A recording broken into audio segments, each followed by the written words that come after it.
श्रीलक्ष्मी वल्लभारंभां विघ्नो मुनिमध्यमाम् अस्मदाचार्यपर्यन्तां वन्दे गुरुपरम्पराम्। रामाय रामभद्राय रामचन्द्राय वेधसे रघुनाथाय नाथाय सीतायां पतये नमः। జీకే డిజిటల్ న్యూస్ ప్రేక్షకులందరికీ శుభోదయం। ఈ రోజు కాలగమనం కార్యక్రమంలో కాలగమనాన్ని తెలుసుకుందాం।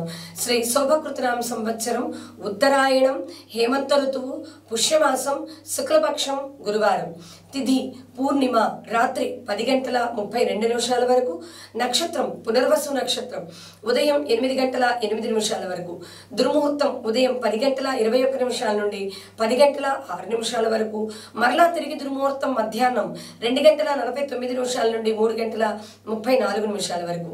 ఈ రోజు వర్జ్యం సాయంత్రం 4:44 నుండి 6:27 వరకు। అమృత గడియలు ఉదయం 7:17 వరకు కొనసాగుతాయి। అంటే బుధవారం తెల్లవారుజామున ప్రారంభమైనటువంటి అమృత గడియలు గురువారం ఉదయం 7:17 వరకు కొనసాగుతాయి। అలాగే ఈరోజు నక్షత్రం పునర్వసు నక్షత్రం। పునర్వసు నక్షత్రం చాలా విశిష్టమైనటువంటి నక్షత్రమే। ఈ నక్షత్రం గురు నక్షత్రం అంటారు। ఇది కృష్ణవర్ణంలో ఆకాశంలో 5 తారల సమూహంతో ప్రకాశిస్తూ ఉంటుంది। కే కా హా హి అనేటువంటి అక్షరాలు పేరులో మొదటి అక్షరంగా కలిగిన వారిపై కూడా ఈ నక్షత్ర ప్రభావం ఉంటుంది। దేవతల మాత అయినటువంటి అదితిని పూజించో మనకి శుభం చేకూరుతుంది। ప్రయాణంకు మంచి నక్షత్రమే పునర్వసు నక్షత్రం। కానీ వెళ్లే ముందు కొంచెం పాలు తీసుకుని మనం ప్రయాణం చేస్తే ఇంకా శుభ ఫలితాన్ని పొందగలుగుతాం। అలాగే మల్లికా పుష్పములు అంటే మల్లెపూలతో కానీ మల్లికా పుష్పములు లాంటి పుష్పములతో ఈరోజు స్వామిని పూజించడం మంచిది। అలాగే వీరికి కలిసి వచ్చేటువంటి పక్షి అదృష్ట పక్షి ఏంటి అంటే హంస। హంసని పూజిస్తే హంసని చూసి నమస్కరించిన వీరికి శుభం చేకూరుతుంది। అలాగే వీరికి కలిసి వచ్చేటువంటి స్వరం ఓంకార స్వరం। ఓంకారంతో ఉన్నటువంటి ఏదైనా అక్షరాన్ని కానీ మంత్రాన్ని కానీ జపించుకుంటే శుభం చేకూరుతుంది।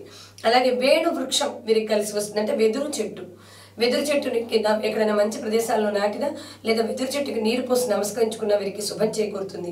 అలాగే పునర్వసు నక్షత్రం రాముడు జన్మించినటువంటి నక్షత్రంగా మనం చాలా మంచి నక్షత్రం అని చెప్తూ ఉంటాం కనుక రాముల వారిని ఆరాధన చేసుకుని అలాగే పునర్వసుతో పాటు గురువారం ఈరోజు రాముల వారికి ప్రీతిపాత్రమైనటువంటి రోజే। అలాగే ఈరోజు పౌర్ణమి విశిష్టమైనటువంటి రోజు కనుక పౌష్యమాసంలో వచ్చేటువంటి పూర్ణిమ। ఈ పూర్ణిమ రోజు కూడా చక్కగా చంద్రుని కూడా ఆరాధన చేయొచ్చు మనం రాత్రికి చంద్రారాధన చేసుకొని సకల శుభాల్ని పొందుదాం। శుభం భూయాత్।